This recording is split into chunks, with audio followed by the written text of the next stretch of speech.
there's two kinds of chest to wall holds. One that doesn't develop fucking anything besides maybe a little bit of strength, and two, the one that develops a handstand. We definitely want the latter of the two. Now, what changes the garbage from the good is how close we are towards the wall. There are only three things that really matter when learning to handstand. There are lots of aesthetic cues and lots of cues that will act as mechanical advantages and disadvantages towards the equation, but there are only three things that are 100% essential to it. Number one, center of mass is above the base of support, because that's the literal physics equation of balance. So that's the most important, because it doesn't matter if it's me standing on my hands, one hand, my feet, you standing on anything. If center of mass isn't above the base of support, balance cannot exist in this realm.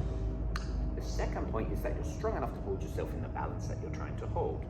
And the third, that the base of support, the hands, understand how to brace yourself in this position. Now, a bad chest to wall hold achieves 0.2 to some degree of developing some strength. A good chest to wall hold, however, covers all three of those points. Now, let's have a look at the bad chest to wall very quickly first. So, effectively, it's just me leaning on the wall, yeah? My hands can, for the better part, relax. If the wall was to disappear, I'd fall straight onto my belly. I am developing some level of push here, but it's not specific enough to the cause. Now, if I go into a good chest to wall, the closer I go, the more my hands actually have to brace them towards the floor, because now my center of mass is above the base of support, which means I am properly strengthening the position. And if I'm to relax through the hands here, I actually start falling away from the wall. And also, I'm actually in balance here without changing anything. Now, I'm not in balance because there's toes on the wall. So by drilling here, I'll actually progress at the handstand much, much quicker. But it is much harder to hold because it's more challenging. So the things that I'm looking for here is, number one, that our hands are in the appropriate position. So index fingers facing forwards parallel to one another, fingers fanned out around that. That I'm pushing weight in towards the base of my index and middle finger to create that pressure through the forearm, so the forearm can act as a calf muscle to drive the big toe in towards the floor. I'm actively resisting in the shoulders, so I need to be elevated in the scapula. Now, two reasons for that. Number one, this is all the shoulder range I have until I elevate the scapula a bit, which creates more room in the shoulder complex, which allows me to then flex more. The higher I push, more room I have, the closer to vertical I can become. So number one reason, a lot of us start tight in this realm here, so it gives me a little bit of extra room. And number two, any time that I've ever pushed anything in my life, my chest has been a major part of this equation.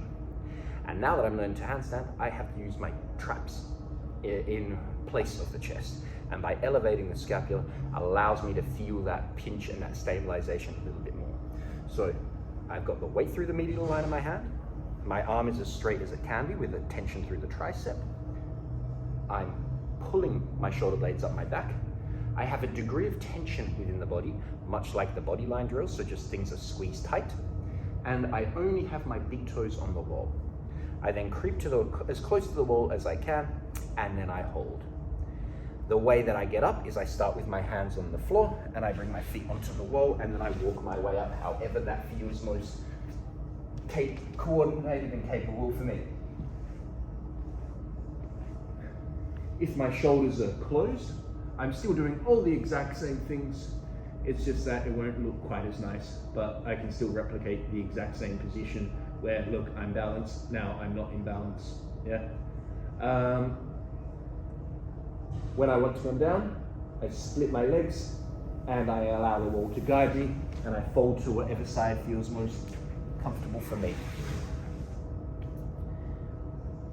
I'm making sure to look at the floor, roughly somewhere between, depending on how open my shoulders are, the base of my thumb and the tip of my index finger.